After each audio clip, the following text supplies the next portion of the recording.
रात की इस चांदनी में हमारा एमसी जिन सावून वहां खड़ा है। उसका पूरा शरीर जख्मों से छलनी है और सामने योंग सावून खड़ा है, जो इस पूरे मुरिम अलायंस का सबसे बड़ा नेता है और जिसे लोग सुप्रीम प्योरिटी डिवाइन सोर्ट के नाम से जानते हैं। वो कहता है कि भाई तेरी याददाश्त तो सच में मानने लायक है, क्योंकि तेरी वजह से ही पुराने जमाने की सारी जानकारियां जो इस मुरिम अलायंस के लिए बेहद कीमती थीं, वो फिर से सही सलामत वापस मिल पाई हैं। लेकिन हमारा एमसी जवाब देता है कि उसने बस वही किया जो उसे करने का हुक्म मिला था। उसने सब कुछ बस इसलिए याद किया क्योंकि इन लोगों ने उसे ऐसा करने को कहा था, और सब लिखकर वापस दिया क्योंकि इन्होंने ही उसे ये सब करने के लिए मजबूर किया था। मगर इतना सब कुछ करने के बाद भी हमारा एमसी पूछता है कि क्या तुम लोग मुझे मेरी वफादारी का सिला ऐसे दोगे, मुझे यहां एक कुत्ते की मौत मारकर? तब वो बूढ़ा कहता है कि मैंने सुना है तूने सिमियन पवेलियन की वो खुफिया बातें भी याद कर ली हैं, जो इस पूरे मुरिम अलायंस के सबसे गहरे राज हैं। और वो धमकाते हुए कहता है कि अगर तेरे जैसा दिमाग वाला बंदा कल को दुश्मनों से जा मिला तो। देखो भाई, यहां डेमोनिक कल्ट और मुरिम अलायंस के बीच हालात बहुत खराब होने वाली हैं। अरे यार, इन पर बहुत बड़ा खतरा मंडरा रहा है और सब कुछ बर्बाद हो सकता है। अब ये लोग कह रहे हैं कि जंगू के इंसाफ और दुनिया की भलाई के लिए कुछ तो करना पड़ेगा। इनको लगता है कि मुरिम अलायंस को सुरक्षित रखने के लिए अब एक बड़ा कदम उठाना जरूरी है। तभी ये सोआ नाम का बंदा फैसला करता है कि हमारे एमसी यानी साबुन और उसकी सारी पहचान को मिटा दिया जाए। वो चाहता है कि साबुन की हर एक याद को इस दुनिया से हमेशा के लिए खत्म कर दिया जाए। ये सुनकर साबुन एक दर्द भरी हंसी हंसता है और उनसे एक कड़वा सवाल पूछता है। वो पूछता है कि तुम लोग किस भलाई की बातें पेल रहे हो, जरा खुलकर बताओ तो सही, क्योंकि सच तो ये है कि मुरिम अलायंस की तो पहले ही डेमोनिक कल्ट ने बैंड बजा दी थी। डिमोनिक कल्ट ने इनकी ऐसी धुलाई की थी कि ये लोग बस अपनी जान बचाने के लिए तड़प रहे थे। इनकी मौत सामने खड़ी थी, पर किसी तरह बच निकले। लेकिन एसओए अब भी ऐसे बोल रहा है जैसे बड़ा शेर हो। भाई, ये तो अब भी ऐसे बातें कर रहा है जैसे कोई बहुत बड़ा खतरा अभी बाकी रह गया हो। वो इस बात पर अड़ गया है कि मुरिम अलायंस अभी हारी नहीं है और सब ठीक हो सकता है। उसे पूरा यकीन है कि मुरिम अलायंस फिर से खड़ी होगी और डेमोनिक कल्ट को मजा चखा देगी। वो कह रहा है कि हम फिर से अपना मजबूत किला बनाएंगे और मुरिम का दबदबा वापस लाएंगे। लेकिन तभी सोन उसे उसकी औकात याद दिलाता है और पुरानी बातों का एहसास कराता है। वो उसे याद दिलाता है कि ये वही बुज़दिल अलायंस है जो दुश्मन को देखकर दुम दबाकर भाग गई थी। जब ये लोग नॉर्थ सी की तरफ भागे थे, तब इन्होंने बेशुमार लोगों की बलि चढ़ा दी थी। इन्होंने मासूम लोगों को अपनी ढाल बनाया ताकि खुद की चमड़ी बचा सकें। देखो कितने गिरे हुए हैं ये लोग। अरे भाई, वो बोलता है कि अब मैं भी बड़े सब्र से इंतजार करूंगा, ये देखने के लिए कि आखिर कैसे ये एसओए उस दिखावे की भलाई को लोगों के सामने खड़ा करेगा। देखो, जब वो सोया के उसूलों को परखता है तो सोन कहता है कि अब उसे ये समझ नहीं आ रहा कि असली शैतान कौन है और असली मुरिम अलायंस होने का ढोंग कौन कर रहा है। अब भाई, एसओए का गुस्सा तो 8वें आसमान पर पहुंच गया और वो सोन पर चिल्लाने लगा कि तू तो पूरी तरह उन शैतानों की बातों में आ चुका है और तेरा दिमाग खराब हो गया है। मगर सोन ने बड़े दुख से कहा कि उसने एक वक्त पर आंख बंद करके अपनी जान और अपने पूरे थाई सेक्ट की किस्मत को इस मुरिम अलायंस के गंदे और धोखेबाज हाथों में दे दिया था। फिर वो बोलता है कि ये तो सच में कितने शर्म की बात है। लेकिन कम से कम सोन को इस बात का सुकून है कि उसकी मौत किसी और के कहने पर नहीं, बल्कि उसकी अपनी मर्जी से होगी। अरे यार, इससे पहले कि एसओए उसे रोकने की कोशिश भी करता, उसने सीधा पहाड़ी से नीचे छलांग लगा दी। नीचे गिरते वक्त सॉन की आंखों के सामने उसकी सारी पुरानी यादें ताज़ा होने लगी और बस इसी वजह से उसकी अब तक की पूरी जिंदगी सिर्फ एक बुरा सपना बनकर रह गई थी। अरे भाई, ये जिंदगी तो जीते जी नरक बन गई थी। जब पुराने जमाने में उस बड़ी मुरिम अलायंस और उनके दुश्मन डेमोनिक कल्ट के बीच घमासान जंग छिड़ी, तब हमारे एमसी और उसके छोटे भाइयों को जबरदस्ती इस मौत के खेल में घसीटा गया था, क्योंकि बेचारे एक बहुत ही कमजोर घराने के लड़ाकू जो थे। देखो यार, वो डेमोनिक कल्ट वाले तो हद से ज्यादा ताकतवर निकले और उनके सामने ये मुरिम अलायंस बिल्कुल फीकी पड़ गई थी। तो आखिर में इन अलायंस के डरपोक लोगों ने नॉर्थ सी की तरफ दुम दुबाकर भागने का रास्ता चुना। लेकिन रुको, ट्विस्ट तो अब आएगा। उन्होंने हमारे एमसी की पूरी टोली को ढाल बनाकर मौत के मुंह में झोंक दिया, ताकि उन्हें थोड़ा वक्त मिल सके और उनके बड़े बड़े नेता लोग वहां से चुपचाप बच निकलने में कामयाब हो जाएं। फिर इस अलायंस ने हमारे एमसी के पास आकर एक बड़ा ही अजीब सौदा पेश किया। उन्होंने कहा कि तुम्हें हमारी सारी पुरानी किताबें और राज अपने दिमाग में छपा लेने हैं, और ये पक्का वादा किया कि अगर तुमने ये सब याद रखा और नॉर्थ सी में दोबारा से सब कुछ सही सलामत लिखकर हमें दे दिया, तो हम बदले में तुम्हारे उन मासूम छोटे भाइयों को, जो तैउले सेक्ट के हैं, इस खूनी मैदाने जंग से हमेशा के लिए छुड़ा लेंगे। उन्होंने सीधा पूछा कि क्या वो ये खतरनाक काम करने के लिए तैयार हैं। भाई हमारा एमसी नहीं चाहता था कि उसके जूनियर्स दुश्मन के सामने ढाल बनकर अपनी जान गंवाएं, इसलिए उसने पूरी जान लगाकर हर एक चीज को अपने दिमाग में घुसा लिया था। लेकिन जब वो मौत की दहलीज पर था तब उसे बहुत बड़ा पछतावा होने लगा। उसे यह एहसास हुआ कि किताबों के बीच बैठे रहने से बेहतर होता अगर वो जंग के मैदान में लड़ने गया होता। पता नहीं वो क्यों पुरानी यादों के ढेर में खोया रहा, जबकि उसे असली लड़ाई करनी चाहिए थी। अरे यार, कहाँ वो बेकार के कागज पलट रहा था और कहाँ दुश्मन ने सब तबाह कर दिया। अगर वो वहां होता तो शायद खुद की कुर्बानी देकर कम से कम एक मासूम की तो जान बचा लेता। उसके दिमाग में बस यही चल रहा था कि काश कोई एक इंसान तो उसकी वजह से बच निकलता। पर देखो, अब पछताने से क्या होगा जब मौत सामने खड़ी है और वक्त हाथ से निकल गया। फिर उसने सोचा कि नहीं, असली दिक्कत तो ये थी कि उसने बहुत पहले से कड़ी मेहनत नहीं की थी। उसे इस तबाही के आने से काफी साल पहले ही खुद को एक योद्धा की तरह तैयार करना चाहिए था। लेकिन उसने अपना पूरा वक्त बस ऐसे ही निकाल दिया और अब अफसोस के सिवा कुछ नहीं बचा। वो भगवान को कोसने लगा कि उसे इतनी बेकार काबिलियत क्यों दी जो किसी भी काम की नहीं है। उसे समझ नहीं आ रहा था कि उसकी किस्मत ने उसके साथ इतना भयानक मजाक क्यों किया। काश उसे किताबों को याद करने के बजाय कोई असली इंटरनल एनर्जी जैसी ताकत मिलती, ऐसी शक्ति जो दुश्मनों की बैंड बजा देती, ना कि सिर्फ यादें जमा करने वाला कोई मामूली हुनर। अब मौत बिल्कुल दरवाजे पर थी और हमारे एमसी के दिल में सिर्फ और सिर्फ बेइंतहा पछतावा था।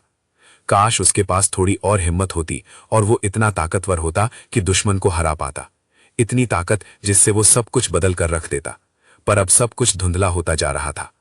अरे भाई, हमारा एमसी अपने जूनियर्स को बचाना चाहता था, लेकिन वो दूसरों के सामने गिड़गिड़ाने के बजाय बस ये सोच रहा है कि काश उसके पास उन्हें बचाने के लिए खुद की ताकत होती। वो चाहता है कि वो खुद इतना काबिल बने कि किसी की मदद ना लेनी पड़े। तभी एक भारी आवाज जनसू उनको पुकारती है और उससे सवाल करती है कि क्या तेरे अंदर बस इतनी ही जान बची है और क्या तू अब दोबारा खड़ा नहीं होने वाला। वहां मौजूद कोई शख्स तो दंग रह जाता है और हैरानी से सोचता है कि क्या इस बदतमीज ने सच में अपनी सुध-बुध खो दी है।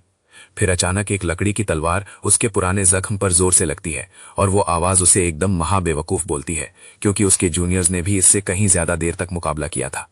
साउन गुस्से में अपने मन ही मन गालियां बक रहा है, क्योंकि उसके हाथ उस लकड़ी की तलवार को पकड़े हुए बुरी तरह थरथरा रहे हैं। उसे एहसास होता है कि उसकी वो मनहूस यादें अभी भी उसके पीछे पड़ी हुई हैं और अब तो हद हो गई, क्योंकि वो यादें उसे उस पुराने दर्द का एहसास दिला रही हैं। वो दर्द इतना ज्यादा भयानक होता है कि हमारा एमसी जोर से चीखने लगता है कि भाई बहुत बुरा दर्द हो रहा है। लेकिन तभी हमारे एमसी को कुछ बहुत ही अजीब महसूस होता है। भाई वो ऊपर देखता है तो उसे वही पुराने और मासूम चेहरे दिखते हैं। अपने चारों तरफ उन्हें देखकर वो बिल्कुल सोच में पड़ जाता है। उसे एहसास होता है कि ये तो टे सेक्ट का वही पुराना मैदान है। वहां खड़े बाकी सारे चेले उसे बस हैरानी से घूरे जा रहे हैं। सब बिल्कुल खामोश हैं और सून को धीरे धीरे सब समझ आ रहा है। उसे यकीन हो जाता है कि वो किसी तरह दोबारा वापस आ चुका है, वही टे सेक्ट जहां उसके सारे जूनियर्स आज उसके साथ खड़े हैं। तभी उसकी नजरें जूनियर सिस्टर होंग और उन बच्चों पर रुक जाती हैं। उनकी मौत का वो खौफनाक मंजर उसकी आंखों के सामने आ जाता है। बिना कुछ सोचे समझे वो तेजी से उनकी तरफ लपकता है। वो जज्बाती होकर बस आगे बढ़ता चला जाता है। सिस्टर होंग तो डर जाती है और उसे सीनियर ब्रदर जिन कहकर बुलाती है। वो पूछने लगती है कि आखिर वो ऐसी हरकतें क्यों कर रहे हैं। वहीं जियानियो भी घबराते हुए पूछता है कि भाई कोई दिक्कत तो नहीं हो गई। देखते ही देखते वहां बाकी बच्चे भी जमा होने लगते हैं। सब लोग आपस में कानाफूसी करने लगते हैं कि हमारे सीनियर जिन तो फिर से बहकी बहकी बातें और हरकतें करने लगे हैं। अब सून को पूरी तरह से असलियत का एहसास हो चुका है कि उसके टे सेक्ट के सारे जूनियर्स अब बिल्कुल जिंदा हैं। उसके बिल्कुल सामने वो सब खड़े थे। उसके दिमाग में पुरानी बातें अभी भी थोड़ी धुंधली हैं, लेकिन उसके लिए ये सब देखना बिल्कुल भी बुरा नहीं है। वो अपनी रोती हुई आंखों से मुस्कुराता है और उन सब से कहता है कि भाई ये नज़ारा उतना भी बुरा नहीं है जितना लग रहा है। बाकी सब तो हैरान रह गए और पूछने लगे कि आखिर यहाँ क्या चल रहा है और उसकी बातों का मतलब क्या है। तभी अचानक हमारा एमसी सावुन बोलता है कि जूनियर सिस्टर होंग बचपन में तो सच में बहुत ही ज्यादा प्यारी दिखती थी, और वो मानता है कि उसने कभी इस बात पर गौर नहीं किया क्योंकि वो हमेशा उसके पीछे हाथ धोकर पड़ी रहती थी। वो तो यहाँ तक कह देता है कि अब उसे उसकी वही पुरानी डांट फटकार की बहुत याद आ रही है। इससे पहले कि वो बेचारी समझ पाए कि यहाँ क्या हो रहा है, सावुन उसकी गाल खींच देता है और उस वक्त को याद करता है जब वो उसे बात बात पर सुनाती थी। फिर वो गिमियो की तरफ मुड़ता है और बोलता है कि जब वो लोग छोटे थे तब वो अक्सर बहुत चिढ़ जाता था, क्योंकि गिमियो हमेशा बिस्तर पर सोता रहता था। भाई अब वो बोल रहा है कि काश वो उस पुराने वक्त में वापस लौट पाता, तो वो उन कंबलों को उसके साथ मिलकर ढंग से धोता, 1-2 बार नहीं बल्कि पूरे 1000 बार उन्हें साफ करता। ये सुनते ही गियो की आंखों में आंसू आ जाते हैं और वो पूछता है कि आखिर तुमने ये सब पुरानी बातें अभी क्यों निकाली। लेकिन जब साबुन मुस्कुराकर उस सुकून के पल को जी रहा होता है, तभी वहां कोई जोर से उसका नाम चिल्लाता है, जय सून।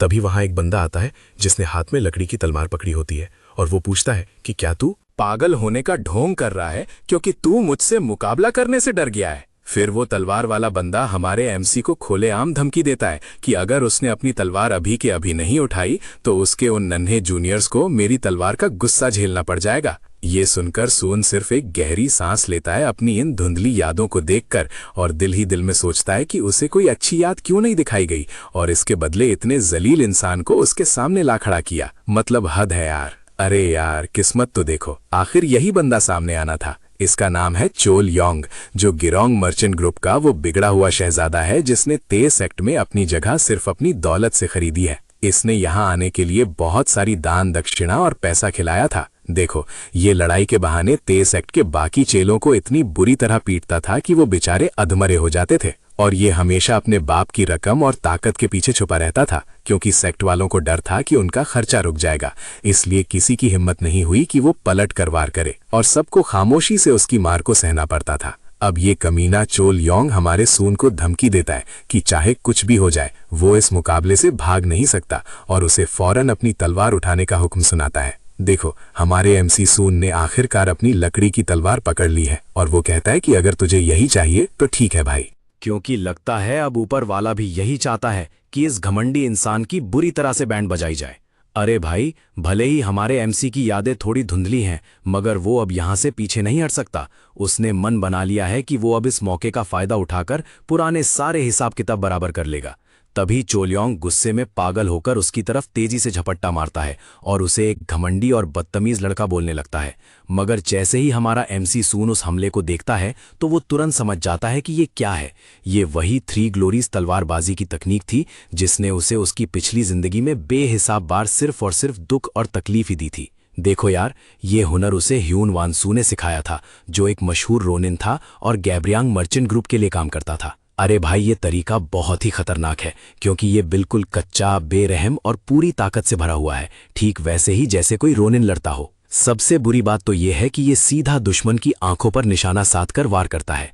इसी वजह से टे सेक्ट के नए चेले इसके सामने बिल्कुल बेबस हो जाते थे और उनकी एक नहीं चलती थी। पुराने वक्त में हमारा एमसी किसी भी लड़ने के तरीके को एक बार देखते ही दिमाग में हमेशा के लिए छाप लेता था, लेकिन अब सब बदल गया है। उस वक्त हमारे एमसी के पास इतनी सलाहियत नहीं थी कि वो दुश्मन के वार से बच सके या पलट कर जवाब दे पाए। मगर उन पागल डेमोनिक कल्ट के दरिंदों के सामने, जिनसे हमारा हीरो बाद में भिड़ा था, ये चोलयोंग तो उसके सामने एकदम बच्चा लग रहा है। चेलेओंग अपना पूरा जोर लगाकर हमला करता है, पर हमारा सून बिल्कुल ठंडा दिमाग रखता है। वो बड़े आराम से उसकी हर चाल को पहले ही देख लेता है। फिर हमारे सून को वो पुरानी तकनीकें याद आती हैं जो उसने उस पुरानी लाइब्रेरी में बड़ी मुश्किल से दिमाग में बिठाई थी। वो हजारों तरीके उसके दिमाग में दोबारा तैरने लगते हैं और उसकी नज़रें बिल्कुल निशाने पर टिक जाती हैं। जैसे ही चिल्योंग आगे लपकता है, सून उससे भी तेजी से अपनी चाल चलता है। वो वही लेसर हेवन स्वॉर्ड टेक्निक का इस्तेमाल करता है, जो कि इसका सबसे साधारण रूप है, और उसका वार सीधा निशाने पर बैठता है। ये वार चिल्योंग को एकदम से झकझोर कर रख देता है। अब चिल्योंग की तो बोलती बंद हो गई है क्योंकि उसे समझ ही नहीं आ रहा कि आखिर सून ने वही लेसर हेवन स्वॉर्ड टेक्निक उसके ऊपर कैसे चला दी। लेकिन हमारा एमसी तो बस मन ही मन मुस्कुरा रहा है। अरे भाई, उससे तो अब मजा आने लगा है इन्हीं की तकनीक चुराकर इन्हीं के बंदे को धोने में। जो सुकून मिल रहा है ना, वो बड़ा ही जबरदस्त है। अरे भाई, एक बार फिर से हमारा एमसी और वो घमंडी चोलयोंग आमने सामने आ जाते हैं और वहां खड़े सारे जूनियर्स बस आंखें फाड़े इन दोनों की टक्कर को देख रहे थे। देखो कैसे चोलयोंग घबराकर पीछे हटने लगता है क्योंकि उसकी हालत खराब हो रही थी। उसके चेहरे से खून बहने लगता है और मंजर काफी भयानक हो जाता है। तभी सबको एहसास होता है कि हमारे एमसी ने उस घमंडी बंदे को सच में जख्मी कर दिया है।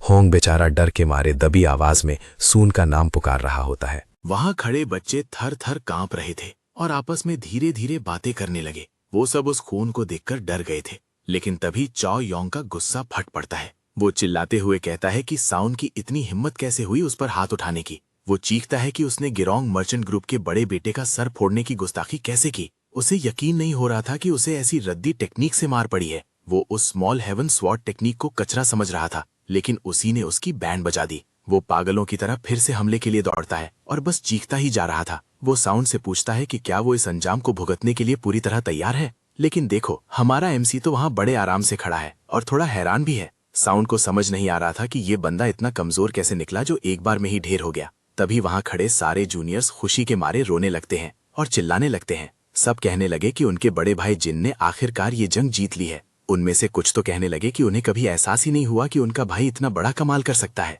अरे भाई, वहां माहौल कुछ ऐसा था कि उनमें से एक लड़का कहने लगा कि अब अगर उसकी मिठाई भी कोई चुरा ले तब भी वो बच्चों की तरह नहीं रोएगा। वहीं दूसरा वाला तो बेचारा तुरंत माफी मांगने लगता है, क्योंकि वो इतने वक्त से हमारे एमसी को बहुत ही ज्यादा कमजोर और फट्टू समझता था। ये सारी बातें सुनकर हमारा एमसी अपने आप में ही धीरे से हंसने लगता है। उसके लिए तो उस गुंडे की पिटाई करना मौत के द्वार पर जाने से पहले इस दुनिया को हमेशा के लिए अलविदा कहने का सबसे शानदार तरीका लग रहा था। उसे लगता है कि अब इस दुनिया में उसकी कोई भी तमन्ना या रिश्ता बाकी नहीं बचा है। वो सोच रहा था कि वो हर किस्म के लगाव से पूरी तरह आजाद हो गया है। लेकिन भाई, जैसे ही वो इस सुहानी याद को दिल में बसाने की कोशिश करता है, तभी अचानक से एक जोरदार मुक्का सीधा उसके चेहरे पर आकर धमाक से लगता है। अब होंग उस पर गुस्से में चिल्लाती है और पूछती है कि क्या उसका दिमाग खराब हो गया है। हमारा एमसी तो बेचारा हक्का बक्का रह गया और यहाँ होंग का गुस्सा बढ़ता ही जा रहा है। वो चिल्लाकर कहती है कि अगर उस ग्वारोंग व्यापारी समूह ने उन्हें पैसे देना बंद कर दिए तो उनके सेक्ट की हालत बहुत बुरी हो जाएगी। वो गुस्से में उससे पूछती है कि क्या उसे डर नहीं लग रहा कि उनका सेक्ट बहुत बड़ी मुसीबत में फंस जाएगा। और फिर वो गुस्से में पूछती है कि क्या उसे सच में लगता है कि सबने सीनियर को यूं ही छोड़ा है। देखो भाई, हमारे एमसी ने उन्हें बस इसलिए धो डाला क्योंकि वो बिल्कुल पागल थे, पर इस लड़की की बातें उसे उसके मुक्के से ज्यादा जोर से चुभ रही थी। इन बेचारे जूनियर्स को तो पहले ही दिन में 2 वक्त की रोटी नसीब नहीं हो रही और ऊपर से ये पूछ रही है कि अगर 1 वक्त का खाना भी गया तो वो क्या करेंगे। तभी अचानक से हमारे हीरो को एक गहरा एहसास होता है कि ये कोई पुरानी धुंधली याद नहीं है, बल्कि ये तो पूरी असलियत है। होंग उसे लगातार सुनाई जा रही है और पूछती है कि क्या वो जिम्मेदारी लेगा, लेकिन एमसी उसे बीच में ही टोक देता है और कहता है कि ये कोई सपना नहीं है। होंग को लगता है कि वो बहकी बहकी बातें कर रहा है और वो उस पर भड़क जाती है। इससे पहले कि वो कुछ कह पाता, वो उसे फिर से एक जोर का मुक्का मार देती है। वो चिल्लाकर पूछती है कि अब ये कौन सी नई नौटंकी शुरू कर दी है। बेचारा सोवून पीछे की तरफ गिर जाता है और पूरी तरह दंग रह जाता है। उसके आसपास खड़े सारे जूनियर्स ये देखकर बुरी तरह घबरा जाते हैं। वो सब उसे होश में लाने के लिए उसका नाम पुकार रहे हैं। अरे भाई, यहाँ तो हालत इतनी खराब हो गई है कि सबकी जान निकल रही है। सोवून वहां जमीन पर पड़ा है और सब उसके लिए परेशान है। उसके सारे जूनियर्स को समझ नहीं आ रहा कि अचानक ये सब क्या हो गया। वो सब जोर जोर से चीखते कि भाई जल्दी से होश में आ जाओ। अरे भाई, वहां एक बच्चा जोर जोर से रोकर चिल्लाता है कि होंग ने सीनियर ब्रदर जिन को मार दिया है। बेचारा जिन जमीन पर पड़ा है और हमारा एमसी उसे बस देखता रह जाता है। सन वहां लेटकर सबको ऐसे घूर रहा है जैसे उसे अपनी आंखों पर बिल्कुल यकीन ही ना हो रहा हो। अब जाकर उसे इस नामुमकिन सच का एहसास होता है जो शायद कोई सोच भी नहीं सकता। सच तो ये है दोस्तों कि हमारा एमसी अपने अतीत यानी पास्ट में वापस लौट आया है। जब वो अपनी आंखें खोलता है तो खुद को दवाखाने के एक बिस्तर पर लेटा हुआ पाता है। ऐसा लगता है कि वो बेहोश हो गया था और अब धीरे धीरे होश में आ रहा है। असल में जूनियर सिस्टर होम ने उसे इतनी जोर से मारा कि बेचारा वहीं ढेर हो गया था। तो अब वहां आराम करते वक्त वो सारी बातों को दिमाग में बिठाने की कोशिश कर रहा है। देखो भाई, वो समझने की कोशिश कर रहा है कि आखिर उसके साथ ये सब कैसे हो गया। सबसे पहले तो ये बुरा वक्त तब शुरू हुआ जब वो खूंखार डेमोनिक कल्ट वापस लौट आया। ये वही मुरीम अलायंस है जो उन बुराई के रास्ते पर चलने वालों के खिलाफ खड़ी थी। लेकिन अफसोस की बात तो यह है कि जंग हारने के बाद पूरा अलायंस ही बिखर गया, और क्योंकि ताउले सेक्ट भी उसी का हिस्सा था तो वो भी पूरी तरह मिटाए जाने के कगार पर था। भाई, जब पूरा अलायंस ही टूट गया तो ताउले सेक्ट का बचना तो नामुमकिन ही था ना। उनका पूरा वजूद ही खत्म होने वाला था और चारों तरफ बस तबाही ही तबाही थी। बस कुछ ही पल बचे थे और सब कुछ राख में मिलने वाला था। इस बीच हमारे एमसी यानी सून का दिमाग इतना तेज था कि उसे सब कुछ हमेशा याद रहता था। उसका दिमाग किसी मशीन से कम नहीं था, इसलिए उसे एक बहुत बड़ी और जरूरी जिम्मेदारी दी गई। अरे यार, उसे सारी पुरानी विद्याओं को याद करके उन्हें फिर से जिंदा करना था। अलायंस की जितनी भी सारी किताबें थी उन सब पर हमारे एमसी ने कब्जा कर लिया था। भाई, पूरा खून से लथपथ होने के बाद भी उसने बिल्कुल हिम्मत नहीं हारी। उसने उनसे साफ कह दिया कि वो और भी बहुत कुछ याद कर सकता है। बल्कि सच तो ये था कि उसने ठान ली थी कि वो हर एक किताब और हर एक पुराने दस्तावेज को जो भी उस मुरीम अलायंस के पास थे उन्हें अपने दिमाग की गहराई में बिना एक भी अक्षर की गलती के हमेशा के लिए छाप लेगा। इसके बदले में उसने बस उन लोगों के आगे इतनी सी गुजारिश की कि उसके छोटे भाई बहनों को इन भयानक लड़ाइयों और जंगों से हमेशा दूर रखा जाए। लेकिन अफसोस वही उसका तेज दिमाग आगे चल के मुरी मलायंस के नए भविष्य के रास्ते का सबसे बड़ा कांटा बन गया। और इसी जलन और डर की वजह से आखिर में उन्होंने उसे मौत के घाट उतार दिया। तब उसे लगा कि अब सब खत्म हो गया है, लेकिन असली मजा तो तब आया जब उसने दोबारा अपनी आंखें खोली और देखा कि वो अपने गुजरे हुए वक्त में वापस पहुंच चुका है।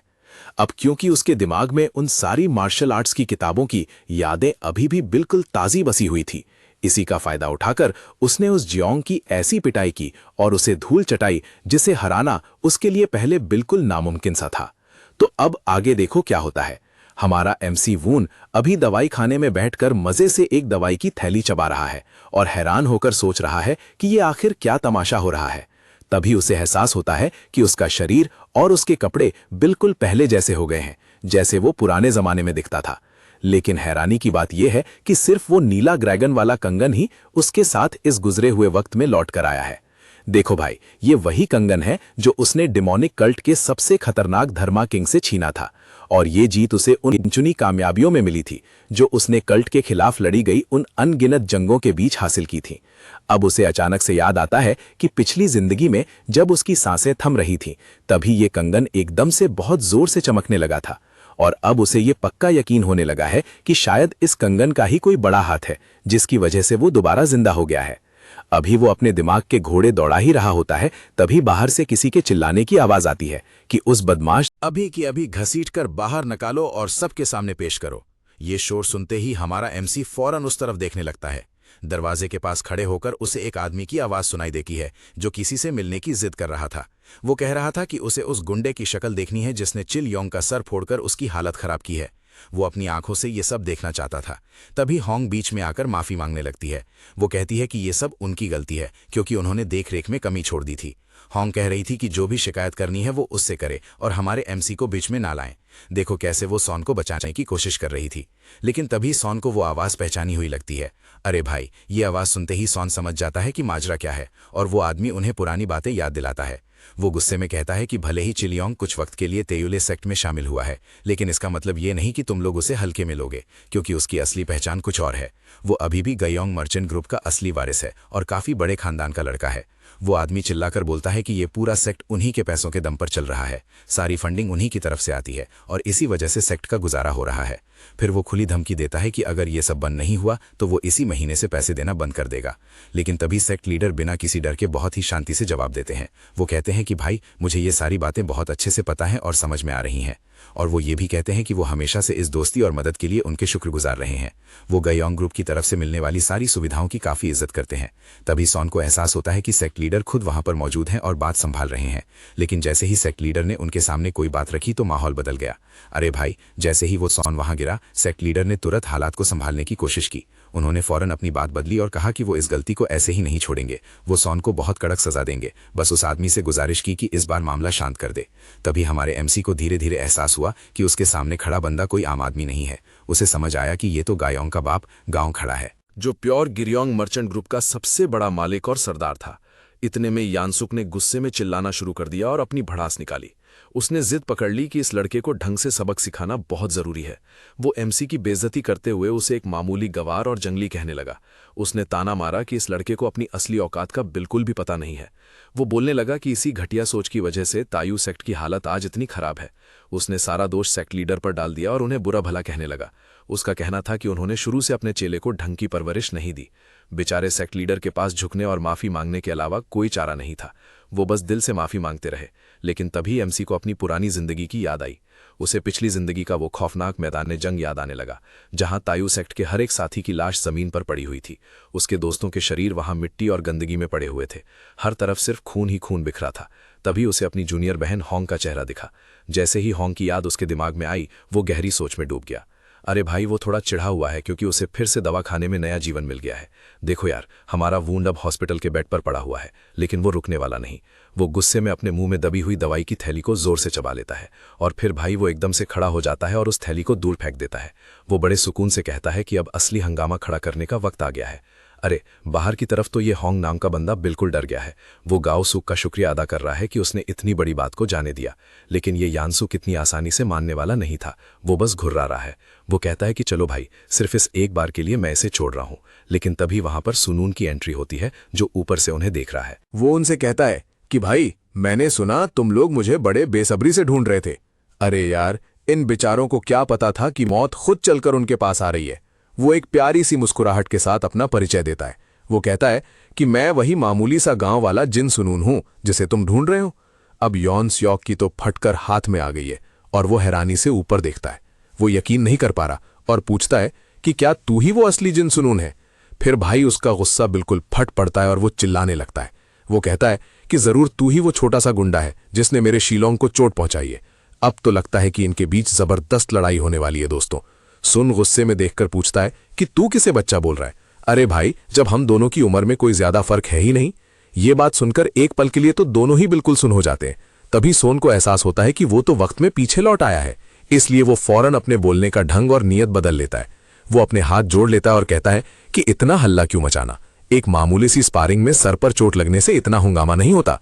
फिर वो मजे लेते हुए कहता है कि जब बड़े भाई गाय आगे जाएंगे, जब वो मुरिम अकेडमी में दाखिला लेंगे, तो यॉनस्योक भी उनके पीछे ही जाएगा। लगता है वहां जाकर भी ये ऐसे ही रोना धोना मचाने की तैयारी में है। ये सुनते ही यॉनस्योक भड़क जाता है और पलटकर सवाल करता है कि क्या सून ने कोई डरपोक जैसी घटिया चाल चली थी उस दिन, ताकि वो धोखे से चॉय योंग के सर पर वार कर सके? वो कहता है कि चॉय योंग कोई ऐसा बच्चा नहीं है जिसे संभालना पड़े। उसे इस तरह की स्पारिंग और जगह पर रहने की कोई जरूरत नहीं है। उसका लेवल बहुत बड़ा है और वो काफी ताकतवर इंसान है, जिसे ऐसी मामूली जगह पर आकर सीखने की कोई जरूरत पड़े।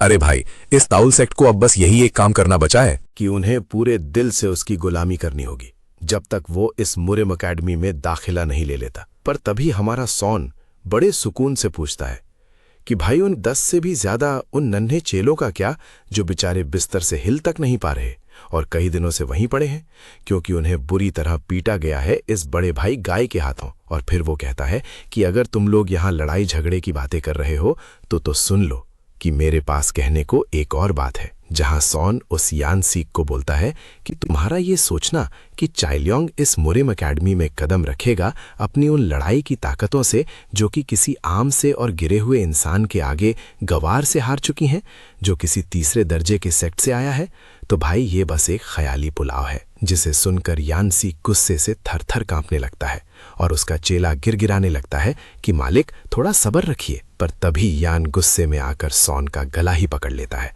और उसे चिल्लाकर पूछता है कि आखिर तेरी इतनी हिम्मत कैसे हुई जो तू ऐसे पेश आ रहा है? अरे भाई, ये बंदा तो बड़े घमंड में है, क्योंकि इसे लगता है कि ये सब कुछ संभाल लेगा।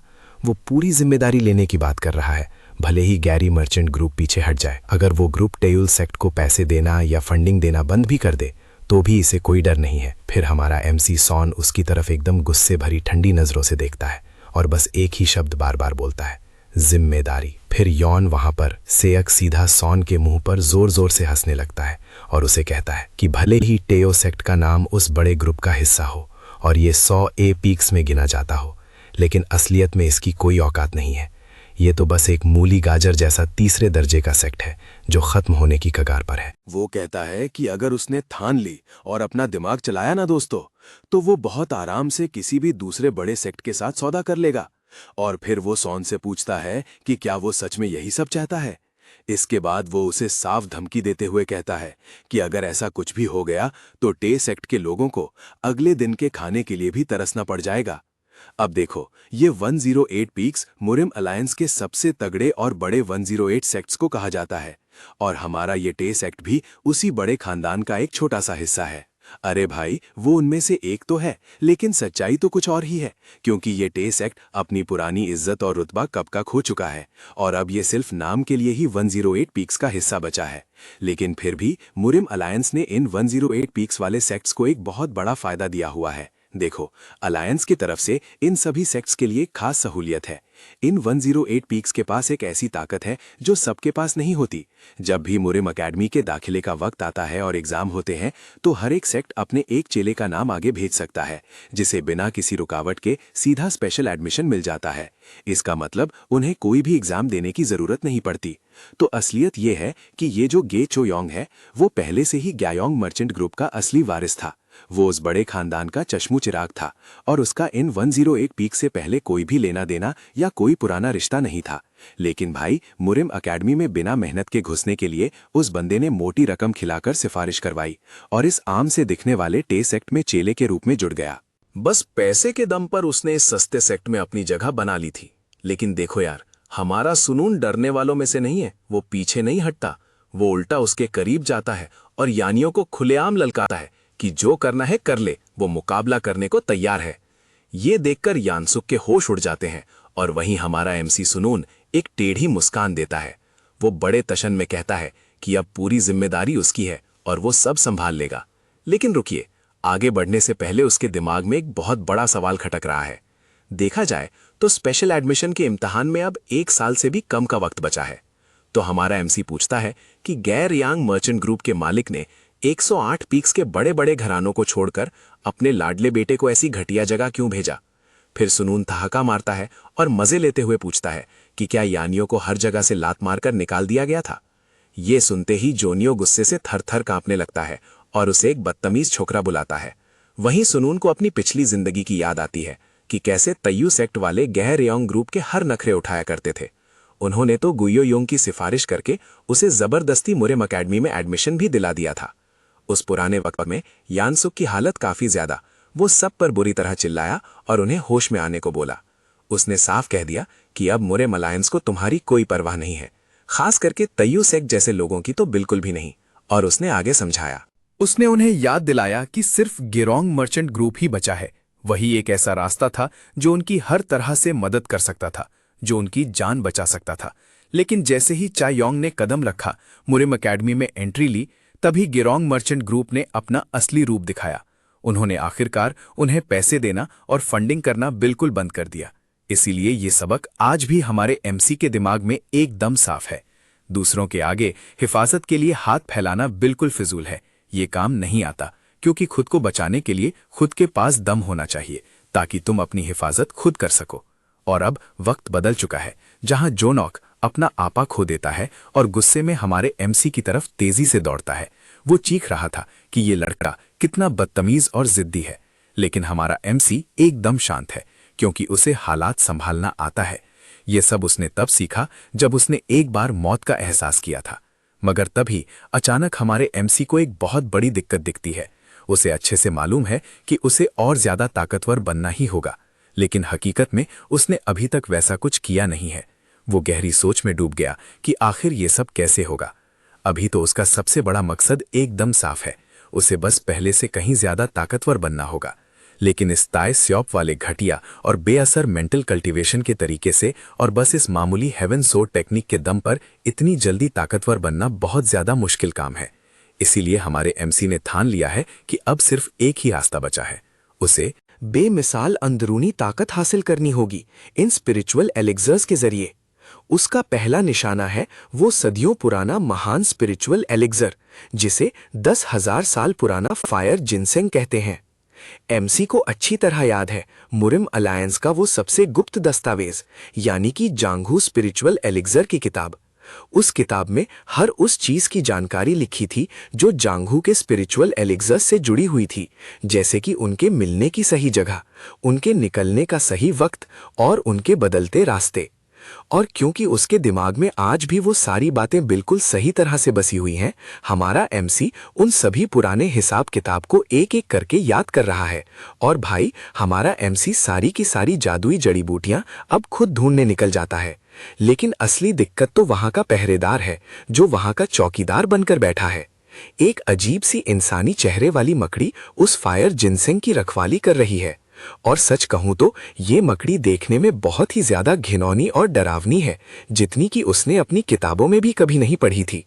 फिर भी सुनून हार नहीं मानता और अपने आप को परखते हुए ये फैसला करता है कि उस 10,000 साल पुराने फायर जिनसेंग को हासिल करना ही उसका सबसे पहला और सबसे जरूरी कदम होने वाला है। वो अपनी पूरी ताकत लगाकर टे वुल टेक्निक के साथ उस पर हमला कर देता है। उसे लगता है कि अपनी इस तलवारबाजी के दम पर वो उसे बस एक ही बार में ढेर कर देगा, लेकिन भाई ऐसा होना तो नामुमकिन था। अभी हमारे एमसी की जो अंदरूनी ताकत है और उसकी तलवार चलाने की कला है, वो दोनों ही थोड़ी कच्ची हैं। इसलिए सुनून को फौरन एहसास हो जाता है कि सामने से सीधे लड़ने का कोई फायदा नहीं। अगर वो वही तरीका इस्तेमाल करे जो उसने किताबों में पढ़ा था, तो वो ऐसी चीजों से निपटने के लिए काफी होने वाला है। फिर वो अपना दिमाग चलाते हुए वहां आग का इस्तेमाल करता है। अपने दिमाग में लाखों किताबों का सारा ज्ञान भरने के बाद अब हमारे एमसी को इस बात का अच्छे से एहसास होने लगता है कि आखिरकार उसकी ये जो कमाल की याददाश्त है वो कितनी जरूरी है। देखो भाई, सिर्फ तलवार चलाना ही सब कुछ नहीं होता। ये मार्शल आर्ट्स का रास्ता हो या तलवारबाजी, इनमें से कोई भी चीज इस वक्त मायने नहीं रखती, क्योंकि हमारे एमसी के लिए सिर्फ जीतना ही सबसे जरूरी है। बस वही सबसे बड़ी बात है। फिर क्या था, वो आग पूरे मकड़ी के जाले में फैलने लगी। बिल्कुल वैसा ही हुआ जैसा उस पुरानी किताब में लिखा गया था। उस जांगू स्पिरिचुअल एलिक्सर वाली किताब ने पहले ही सब समझा दिया था। उसमें लिखा था कि ये 10,000 साल पुराना फायर जिनसिंग किसी भी इंसान के मामूली शरीर को पूरी तरह बदलकर रख सकता है। इससे अंदर की ताकत इतनी बढ़ जाएगी कि आप सोच भी नहीं सकते। साथ ही ये यांग और यिन उची को भी जबरदस्त तरीके से बढ़ा देता है। अरे भाई, ये एक ऐसी जादुई गुफा में मिला था जहां एक खतरनाक इंसानी चेहरे वाली मकड़ी पहरा दे रही थी। सोचो यार, एक ऐसा डरावना जीव जिसका शरीर तो मकड़ी का है, लेकिन उसका चेहरा बिल्कुल एक इंसान जैसा दिखता है। किताब ने यह भी बताया था कि ये मकड़ी अपने अंदर से एक बहुत ही जहरीला असर छोड़ती है। ये एसिड जैसा खतरनाक पानी फेंकती है और सबको अपने जाले में कैद कर लेती है। ये बेचारे जानवरों को लपेटकर उनके शरीर का सारा रस चूस लेती है। कितना खतरनाक है ना। इसके शरीर का बाहरी कवच इतना ज्यादा सख्त है कि कोई भी मामूली हथियार इस पर एक खरोंच तक नहीं ला सकता। लेकिन रुको, उसके चारों तरफ बिछे हुए जाले बहुत ही ज्यादा। अरे भाई, ये भला तो बड़ी जल्दी आग पकड़ लेती है। तो इसे धूल चटाने का सबसे सही तरीका यही है कि इस पर आग से अचानक हमला कर दिया जाए, ठीक उस वक्त जब ये अपने शिकार को मजे से चबा रही हो। और हमारा एमसी अपना वही दिमाग लगाता है जैसा उसने पूरी प्लानिंग की थी। फिर क्या, आग वाला हमला रंग लाता है और वो अजीब से इंसानी चेहरे वाली मकड़ी आखिरकार ढेर हो जाती है। और जैसे ही आग की लपटें ठंडी पड़ती हैं, हमारे साउंड को वहां चमकता हुआ 10,000 साल पुराना फायर जिनसिंग दिख जाता है, जो उस गुफा में चमक रहा था, जिसे वो बिना देरी किए निकाल लेता है और उस कीमती एलिक्सर को फौरन गटक जाता है। लेकिन यहाँ किस्सा पलट गया, क्योंकि नतीजा बिल्कुल भी उसकी उम्मीद के मुताबिक नहीं निकलता। जब उसे अपने अंदर उस शक्ति का एहसास होता है तो उसे समझ आता है कि ये तो बहुत कम है। इतनी मेहनत के बाद भी ये काफी नहीं है। इतनी कीमती चीज को जड़ों समेत चट कर जाने के बाद भी हमारे भाई की अंदरूनी शक्ति में बस जरा सी ही बढ़ोतरी हुई है, जो देखकर उसे अपनी आंखों पर यकीन ही नहीं होता कि इतना तगड़ा एलिक्सर निगलने के बाद भी उसके पल्ले इतनी कम शक्ति पड़ी है। और हमेशा की तरह वो अपनी उस पुरानी टाउल सेक्ट वाली टेक्निक को ही कोसने लगता है और गुस्से में उस कल्टीवेशन के तरीके को कचरा करार दे देता है। लेकिन भाई, अब उसे खुद पर शक होने लगता है कि कहीं वही तो असली कचरा नहीं। उसे लग रहा है कि उसका कोई वजूद ही नहीं है, क्योंकि उसका डांटियन इतनी कड़ी मेहनत के बाद भी सिर्फ एक चींटी के बाल बराबर ही बड़ा है। ये देखकर हमारा एमसी पूरी तरह टूट जाता है और गुस्से में वहीं गिर पड़ता है। वो बहुत ज्यादा परेशान है, क्योंकि अगर इसी रफ्तार से काम चलता रहा तो सोनून ये बात समझ जाता है कि वो कभी भी अपने अपनों की हिफाजत नहीं कर पाएगा। टाई ईल सेक्ट पर जो कयामत आने वाली है, उससे बचाना उसके बस की बात नहीं होगी। तभी उसे उस भयानक पुराने वक्त की याद आने लगती है। उसे वो ऑर्थोडॉक्स और डेमोनिक लोगों वाला महायुद्ध याद आता है। उस लड़ाई में कमजोर योद्धाओं की कोई कीमत नहीं थी। उन्हें बस मौत के मुंह में धकेला जाता था। उन्हें तो बस बलि का बकरा बनाया गया था। इसलिए इस जन्म में उसे सब बदलना होगा। उसे हर हाल में यह तय करना होगा कि टाई सेक्ट के सारे चेले इस बार बेवजह अपनी जान ना गंवाएं। लेकिन ये सब करने के लिए उसे मुरिम अलायंस का सबसे खास और बड़ा चेहरा बनना पड़ेगा। युद्ध शुरू होने से पहले उसे अपनी जगह सबसे ऊपर बनानी होगी, तभी जाकर वो सबकी किस्मत को पलट पाएगा। बस यही एक जरिया बचा है जिससे टाई सेक्ट को तबाही से बचाया जा सके, और इसका सबसे पहला कदम है अंदर दाखिल होना। अरे भाई, 1 साल के अंदर अंदर उसे मुरिम अकेडमी में जगह बनानी ही होगी। लेकिन मसला ये है कि सून अपनी अभी की ताकत को देखकर समझ गया है कि इतनी कम शक्ति के साथ अकेडमी में घुसना नामुमकिन है, और अगर ऐसा हुआ तो उसकी किस्मत कभी नहीं चमकेगी। तभी अचानक ऊपर से एक बूंद उस पर गिरती है और हमारा हीरो सूवून खुद को दिमाग चलाने के लिए कहता है। उसे किसी भी हाल में अपनी अंदर की शक्ति यानी इंटरनल एनर्जी को थोड़ा और बढ़ाना ही होगा। उसे अब एक और तगड़ी स्पिरिचुअल दवाई की तलाश है। उसी पल उसे माउंट हुआ के गाओलियोंग वाली दवाई की याद आती है। वो माउंट हुआ का जादुई नुस्खा। उसे अब एहसास होता है कि ये सब इसी वक्त के आसपास हुआ था। पुराने वक्त में गाओ लियोंग के बाप गाओ सेओक ने बेशुमार पैसा फूंककर माउंट हुआ की सबसे खास स्पिरिचुअल दवाई खरीदी थी। वो स्नो प्लम पिल सिर्फ अपने लाडले बेटे के लिए लाया था। लेकिन भाई, जिस दिन गाओ लियोंग को वो पिल खानी थी, ठीक उससे एक दिन पहले वो वहां से बिना किसी निशान के गायब हो गई और उस चोर का पता आज तक कोई भी नहीं लगा पाया। लेकिन क्योंकि अभी तक वो भयानक हादसा हुआ नहीं है, इसीलिए हमारे एमसी के पास अभी भी बाजी पलटने का मौका है। अरे भाई, इंसान चाहे कितना भी शातिर हो, कोई निशान जरूर छोड़ता है और सोन को पूरा भरोसा है कि वो उसे ढूंढ निकालेगा। वो अपनी यादों के उस कभी ना खत्म होने वाले खजाने के बीच खड़ा है और वो किसी भी हाल में हार मानने को तैयार नहीं है। वो खुद से बार बार कहता है कि उसे हर हाल में सुराग ढूंढना ही होगा।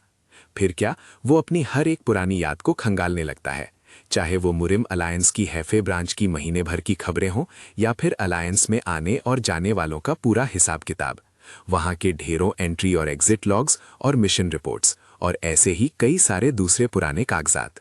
उसे लगता है कि अगर वो ध्यान से देखेगा तो रास्ता मिल जाएगा, क्योंकि उसकी यादों में ही कहीं ना कहीं कोई बड़ा सबूत छुपा है। इसलिए वो अपनी याददाश्त की सारी जानकारी को एक जगह जमा करता है और फिर बड़े ही तेज दिमाग से उन सब को सही ढंग से सजाता है। वो बड़े ही दिमाग से सारे नाम और जानकारियां इकट्ठा करता है, जहां एक एक करके सारी कड़ियां आपस में जुड़ने लगती हैं और तब उसे समझ आता है कि उसका चलता फिरता रिकॉर्ड्स होना कितना जरूरी है। अरे भाई, ये आर्काइव तो उसकी उम्मीद से कहीं ज्यादा काम की चीज निकली। जितना उसने सोचा था, ये उससे कहीं ज्यादा फायदेमंद है। अब सारी जानकारी उसके हाथ में है तो उसका हौसला काफी बढ़ गया है। वो पूरे भरोसे के साथ फैसला करता है कि अब वो रुकने वाला नहीं। वो बड़े मजे से उस स्नो प्लम पिल को अपना बनाने की सोच ही रहा होता है, लेकिन तभी उसके हाथ में बंधा नीला ड्रैगन ब्रेसलेट चमकने लगता है। हमारा एमसी इस अचानक बदलाव को देखकर पूरी तरह हैरान रह जाता है। वो समझ नहीं पा रहा कि आखिर ये ब्रेसलेट ऐसी हरकत क्यों कर रहा है।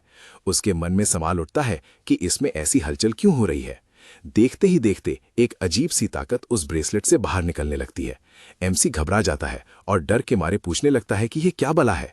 फिर वो शक्ति पूरे जोर से फटती है और सीधा हमला करती है। वो ताकत सीधा उस मरे हुए इंसानी चेहरे वाले मकड़े पर जाकर लगती है। ब्रेसलेट अब उस मकड़े की असली शक्ति यानी उसके कोर को सोखना शुरू कर देता है। गुफा के बाहर वो अजीब सी रोशनी अंधेरे को चीरते हुए फैलने लगती है। हर तरफ वही रोशनी दिख रही है जो सन्नाटे को खत्म कर रही है। वापस उस जानवर की लाश के पास ताकत का एक बवंडर सा बनने लगता है। हमारा एमसी बस देखता रह जाता है जब वो कोर उसकी तरफ खींचा चला आता है। वो मकड़े का कोर पूरी तरह ब्रेसलेट के अंदर समाने लगता है। हमारा एमसी तो बस आंखें फाड़े ये सब हैरानी से देख रहा है। अरे भाई, ये ड्रैगन वाला कंगन तो अपने आप है सारी शक्ति को अंदर खींचने लगता है। ये देखकर हमारे हीरो की आंखें फटी की फटी रह जाती हैं। जब तक वो नीला ड्रैगन ब्रेसलेट उस स्पाइडर के कोर को पूरा निगल नहीं लेता, वो रुकता नहीं।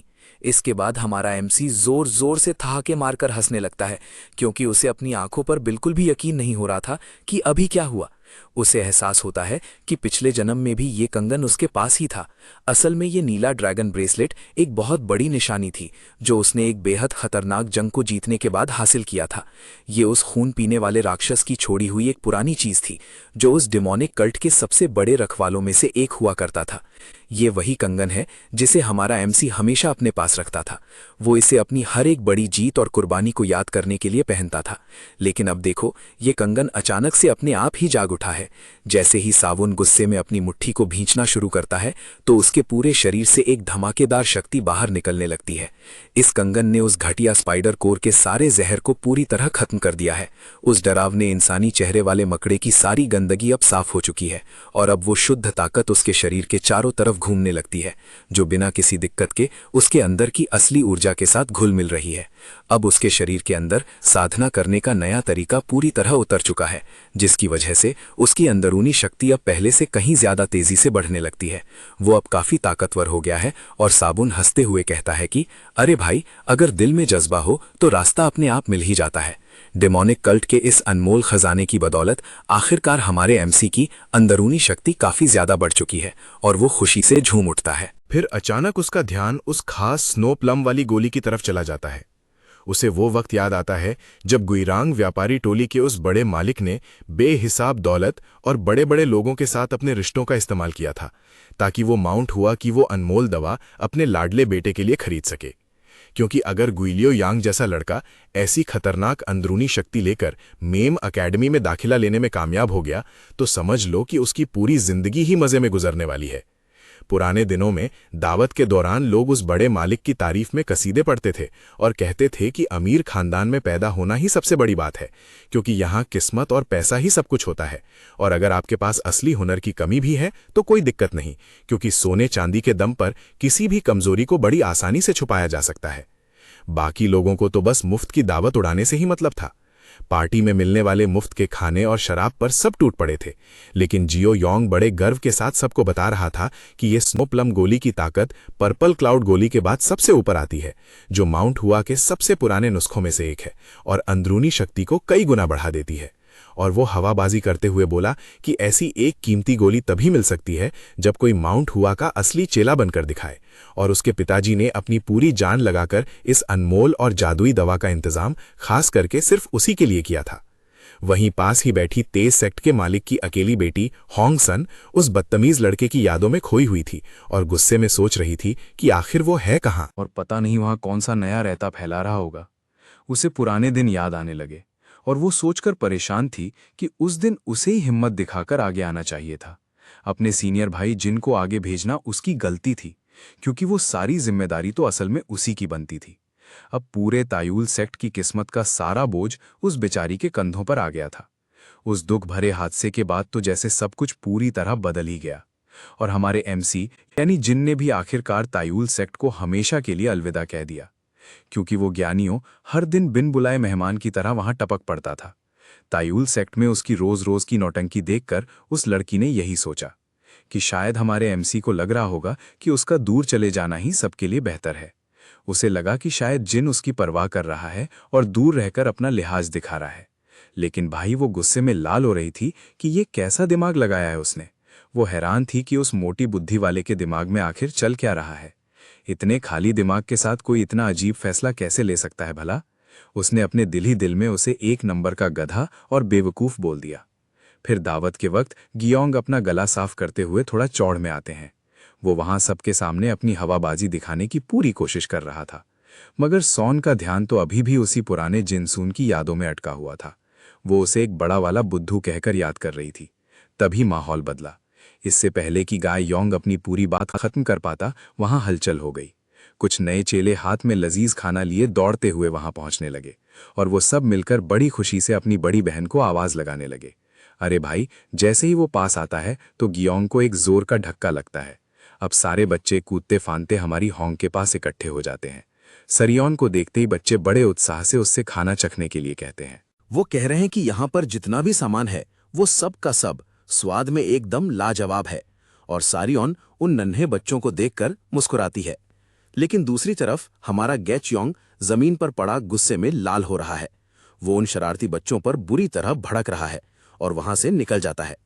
गैचयोंग गुस्से में पैर पटकता हुए जाता है और मन ही मन सोचता है कि इन बदमाशों को थोड़ा रुको, इनका हिसाब तो मैं बाद में करूंगा, बस एक बार ये बड़ा जश्न खत्म हो जाए। और वहीं दूसरी तरफ हंगेरियन बड़े ही प्यार से बच्चों को समझाती है कि बच्चों, तुम्हें ये खाना अंदर डाइनिंग हॉल में बैठकर सुकून से खाना चाहिए, इतनी दूर बाहर लेकर आने की भला क्या जरूरत थी। वो उन्हें कहती है कि अब बिना किसी देरी के तुम सब टूट पड़ो, क्योंकि कल पूरे दिन में तुम्हें बस एक ही वक्त का खाना नसीब हुआ था। कल से बेचारे भूखे हैं। लेकिन जैसे ही बच्चे उसके चेहरे को देखते हैं तो उन्हें एक पल में ही इस बात का एहसास होता है और वो तुरंत समझ जाते हैं कि आखिर उसके दिमाग में क्या चल रहा है। अरे यार, वहां एक बच्चा पूछने लगता है कि क्या वो फिर से ख्यालों में खोई है, वहीं हमारे सीनियर भाई जैन के बारे में, और सब उसे छेड़ने लगते हैं। दूसरा कहता है कि हमारी बड़ी दीदी तो हमेशा ही बिल्कुल शांत हो जाती हैं, जब भी उन्हें उसकी याद सताती है तब वो कुछ नहीं बोलती।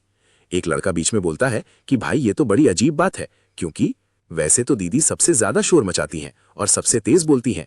ये सुनकर सैलियन शर्म से बिल्कुल लाल हो जाती है और उसे झिझक होने लगती है। वो उन्हें डांटने लगती है कि बस करो, अब मुझे ऐसे तंग मत करो।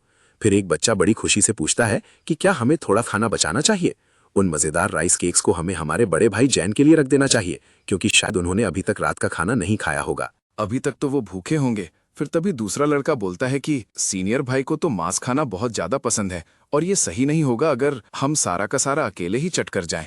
इसीलिए वो उनका इंतजार करेगा, वो उनके आने तक रुका रहेगा और ये सुनकर सल्लैयो धीरे से उन बच्चों की इन मासूम बातों पर धीरे से मुस्कुराने लगती है। लेकिन जब वो बच्चों से बार बार पुकारते हैं और पीछे पड़ जाते हैं कि दीदी आप भी थोड़ा खा लो, तो वो गुस्से में अपना चेहरा फुला लेती है। फिर सरान अपने गाल फुलाकर उन्हें धमकाती है कि अगर अभी नहीं खाया तो देख लेना, वो सारा खाना उनसे छीन लेगी और अकेले ही सब चट कर जाएगी। ये सुनते ही बच्चे घबरा जाते हैं और जल्दी जल्दी अपने मुंह में खाना भरने लगते हैं। बेचारे बच्चों की तो हालत खराब हो जाती है और वो बिना रुके थसने लगते हैं। देखो कैसे ये नन्हे जान जल्दी जल्दी सारा खाना खत्म करने में लगे हुए हैं। सरान उन्हें देखकर हंसने लगती है, लेकिन उन हंसते हुए चेहरों को देखकर उसके दिल में कुछ अलग ही चल रहा है। बच्चों को खुश देखकर उसे अचानक हमारे MC जिनसून की याद आ जाती है। वो काफी गहरी सोच में डूब जाती है और सिर्फ जिनसून के बारे में ही सोचने लगती है। उसके मन में बस यही सवाल है कि वो कहाँ होगा और इस वक्त क्या कर रहा होगा। उसे समझ नहीं आता कि आखिर वो इन नन्हे बच्चों को अकेला छोड़कर क्यों गया। अपने दिल ही दिल में वो उसे एक नंबर का बुद्धू और पागल मानती है। देखते ही देखते सूरज ढल जाता है और हर तरफ अंधेरा छा जाता है।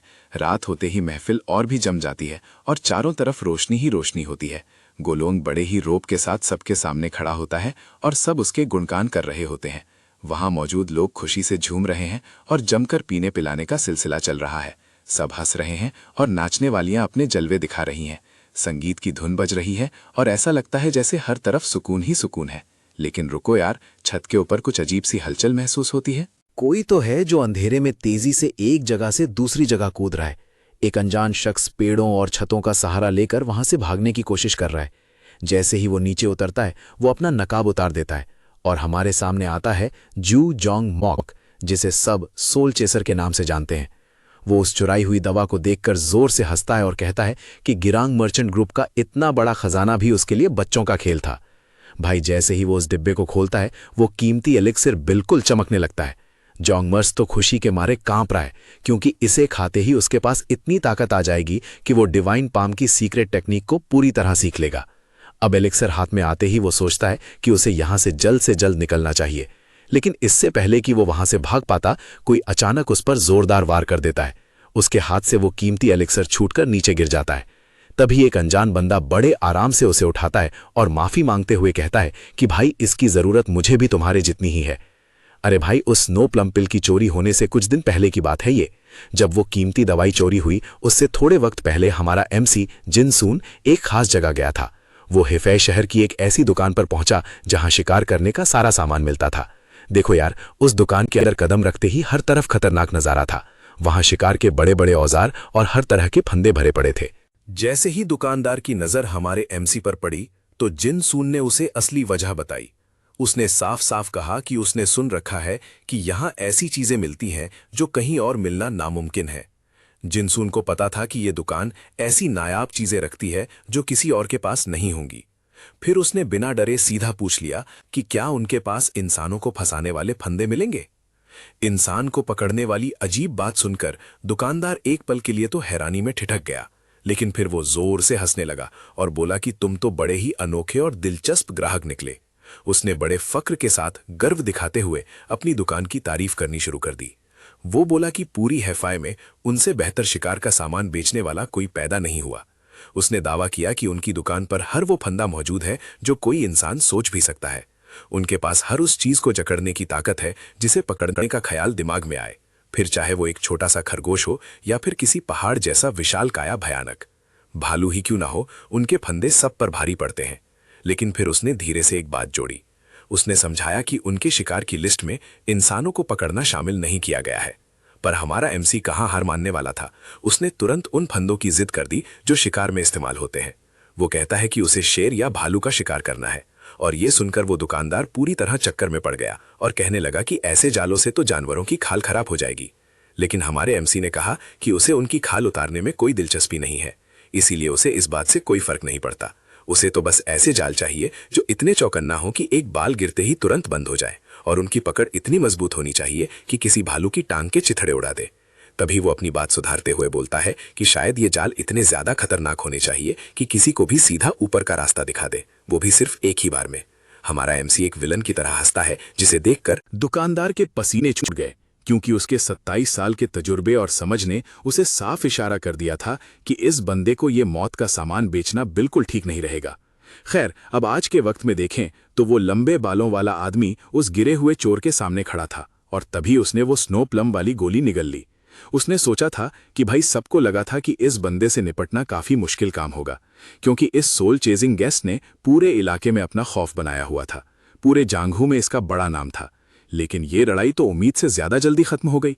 सच बताऊं तो ये मुकाबला तो मजाक लग रहा था, क्योंकि दुश्मन टिक ही नहीं पाया। ये देखकर उसका बड़ा भाई हंसने लगता है और बोलता है कि उसके छोटे भाई का अंदाज ही ऐसा है। वो जानता है कि उसका जूनियर भाई जब मैदान में उतरता है तो दुश्मन का बुरा हाल ही होता है। तभी हमें पता चलता है कि ये दोनों कोई आम लोग नहीं, बल्कि कांग शान के मशहूर 5 तलवारबाजों में से हैं। इनका नाम जांग हानजाए और ज्यूल मो है, जो अपनी ताकत पर बहुत घमंड करते हैं। वो दोनों सीना तान कर कह रहे हैं कि हम तो फालतू में ही इतना डर रहे थे। बेचारे सोल चेजिंग गेस्ट का काम तमाम करने के बाद अब अगला कदम उठाना था। उन्होंने फैसला किया कि अब इसकी लाश को जल्दी से ठिकाने लगा देना चाहिए, ताकि कोई सबूत न बचे। वो चाहते हैं कि दुनिया को लगे कि ये बंदा बस कहीं बाहर गायब हो गया है। लेकिन लाश हटाने से पहले उनका पूरा ध्यान उस कीमती स्नो प्लम पिल पर है, जिसके पीछे वो हाथ धोकर पड़े थे। जैसे ही वो डिब्बा खुलता है, अंदर से एक चमकती हुई गुलाबी गोली दिखती है, जो बिल्कुल असली लग रही है।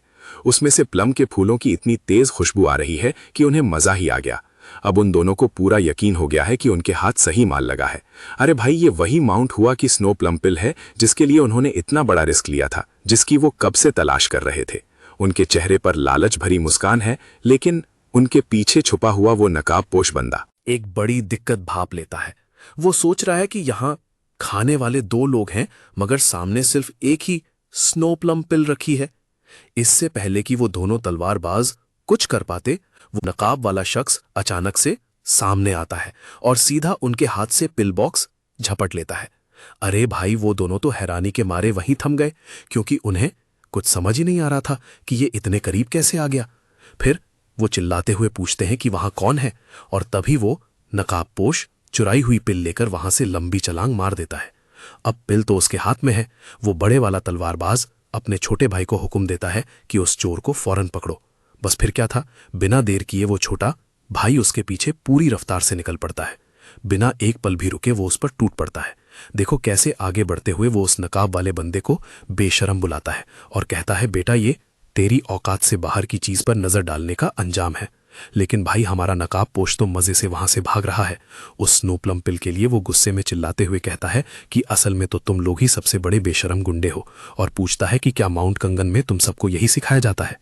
तभी वो मास्क वाला बंदा भागते हुए पलटकर करारा जवाब देता है कि चोरी की शुरुआत तो तुम लोगों ने ही सबसे पहले की थी। अब कैंग शान की वो तलवारबाज उस अंधेरे जंगल में उसके पीछे पड़ गए हैं। पेड़ों को चीरते हुए वो हर तरफ से उसे घेरने की पूरी कोशिश कर रहे हैं। देखो भाइयों, वो लोग हर कोने से उसके काफी करीब पहुंच चुके हैं। लेकिन जैसे ही वो छोटा भाई बिना सोचे समझे आगे लपकता है, तभी मास्क वाला बंदा एकदम से रुककर उसे संभालने को कहता है। वो उसे होशियार करता है कि अपना पैर देख कर रखे, वरना अंजाम बुरा होगा। अभी उसकी बात खत्म भी नहीं हुई थी कि उस छोटे भाई का पैर जाल पर पड़ जाता है। जैसे ही वो पैर रखता है, जमीन नीचे से धमाके के साथ फट जाती है। उसका बड़ा भाई तो ये देखकर सदमे में वहीं थम गया है। हवा में हर तरफ खून के छींटे उड़ने लगते हैं और हालत बिगड़ने लगती है। तभी उस मास्क वाले बंदे को एहसास होता है कि उसका निशाना बिल्कुल सही लगा है। भाई, इसने तो यहां पर सीधा जैकपॉट मार लिया है। एक बहुत ही खौफनाक और दर्द भरी चीख पूरे जंगल में गूंज जाती है और बड़ा भाई घबराहट में अपने भाई की तरफ तेजी से लपकता है।